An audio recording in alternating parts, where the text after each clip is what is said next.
Good evening po. Ma'am, follow up lang po natin yung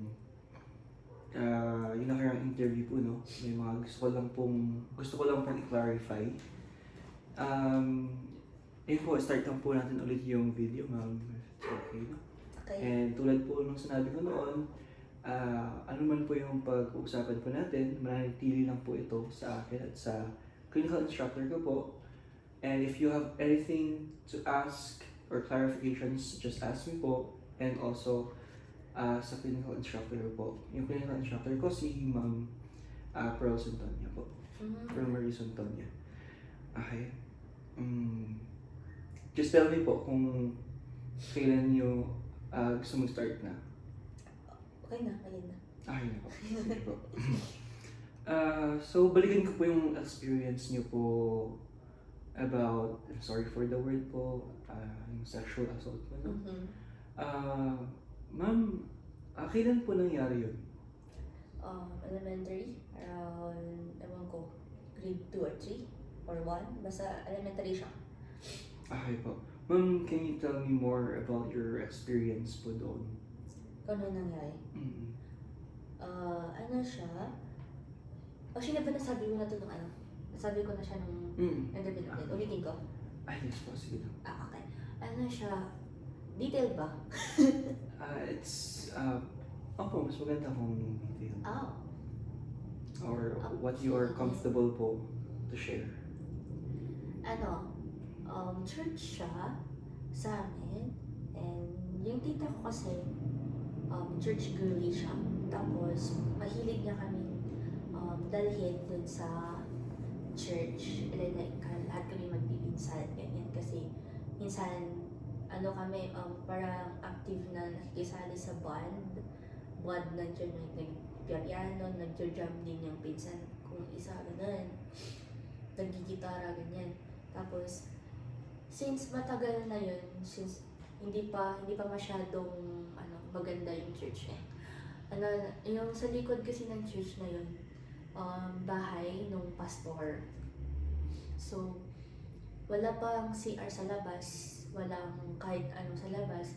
So, kung anong kailangan mo, nauuhaw ka, naiihi ka, gusto mong kumain sa mismong bahay ng pastor, which is sa likod ng church.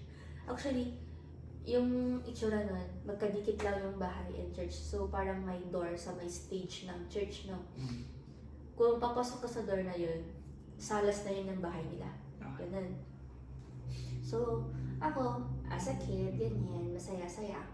Tapos, there's this one time na pumunta ako ng CR. And then, hindi ko na namalayan na sumunod yung isa kong pinsan. And then,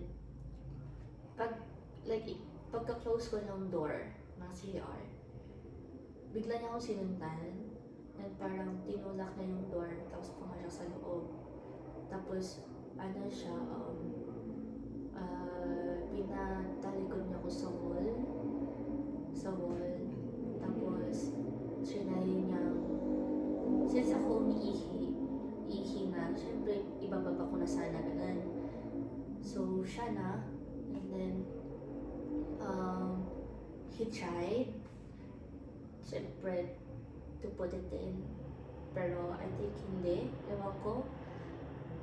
Pero he tried, tapos, parang ilang beses na tinayon. Tapos ako, syempre, bata ako eh. Anong magagawa ko? Laki lang yung tao. Ganyan. And, sa time na yun, syempre shock. And, yan ang gagawin kasi nga bata. And then, siguro nang nasatisfy na siya, ganyan. Syempre, wala na, dinas na niya, ganyan ako nakatulala. Tapos sabi niya, wag ko daw yun sasabihin sa kahit sino. So, umalis na siya, and I was left there na nakatumanga, like, ilang minutes pa ata akong nasa CR man bago ako lumabas, like, thinking about it. Tapos, nung time na yun, bata, syempre, anong maisip ko nun? Feeling ko, baka laro lang yun, or baka baka may gusto lang talaga siya, ganyan. Tapos bumalik ako ng church na parang walang nangyari. Pero alam ko na deep inside sa akin that day, may nagbago, ganun. And parang napapansin ko din kasi sa pinsan ko noon na since siya yung tagabantay namin, parang ano nga yun siya, parang siyang porn addict na eme na parang habang nagbabantay siya sa amin, since siya yung mas matanda, nanonood siya ng mga porn sa harap namin. Tapos sasabihin niya na gusto niya ba i-try, ganyan siya sa amin. Tapos so since bata-bata, tawa-tawa lang kami, ganyan. Pero there's this one time din na hinabol niya kami, tapos ako yung nahabol niya. Tapos parang pinahiga niya ako, tapos ayun ulit, ganun. Tapos syempre bata ako, tatawanan ko, hindi kasi akala ko nga laro, kasi nga siya yung nagbabantay, naglalaro kami nung time na yun. Pero as I grow older, tapos iniisip ko yun, nirealize ko na parang off naman na gawin niya yun sa akin or sa amin. Kasi nga mas matanda siya, ganyan, tas family ko pa. Tapos to the point na yun na, lalo na nung nag-high school ako, tapos malapit na mag-senior high, parang dun kasi na part na nagsisink in sa akin yung nangyari. Kasi ewan ko bakit natandaan siya ng utak ko nung mga tumatanda na ako, pero parang nung bata ako wala lang sa akin. Tapos nung habang tumatanda ako, parang napapaisip ko na may nangyari nun na parang ganun. Parang yun na may mali, ganyan. Tapos yun na yung nung nag-senior high ako, parang naging trigger ko yung sunod-sunod na nightmares ko about it, na andun siya, ganyan. Sunod-sunod yun nung senior high, hanggang nadala ko siya sa college. Though ngayon, there are times na napapanaginipan ko, pero hindi na yung sobrang lagi like before. Pero ngayon kasi, andun pa rin, may times pa rin talaga na napapaginipan ko siya. Yun yung nangyari. I'm glad you shared this po, ma'am. And it sounds overwhelming po and painful on your part. Ma'am, punta naman po tayo sa nabanggit nyong nightmares po, no? Can you tell me more about your nightmares po? Yung feeling na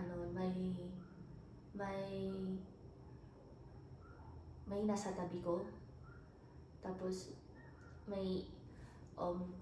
tapos paglingon ko siya, tapos naka-wrap siya sa akin, na tinatry niya ulit gawin yun, tapos hindi ako magising, I can't even move. Tapos talagang parang gusto kong sumigaw na hindi ako makasigaw, kasi nga parang kinukulong niya ako, ganyan. Tas parang ramdam ko talaga yung hawak niya, yung haplos niya, gano'n. Tapos magigising na lang ako, parang nanginginig, na umiiyak, ganyan. Tapos may times din na parang sobrang dilim, parang siya, madilim na place.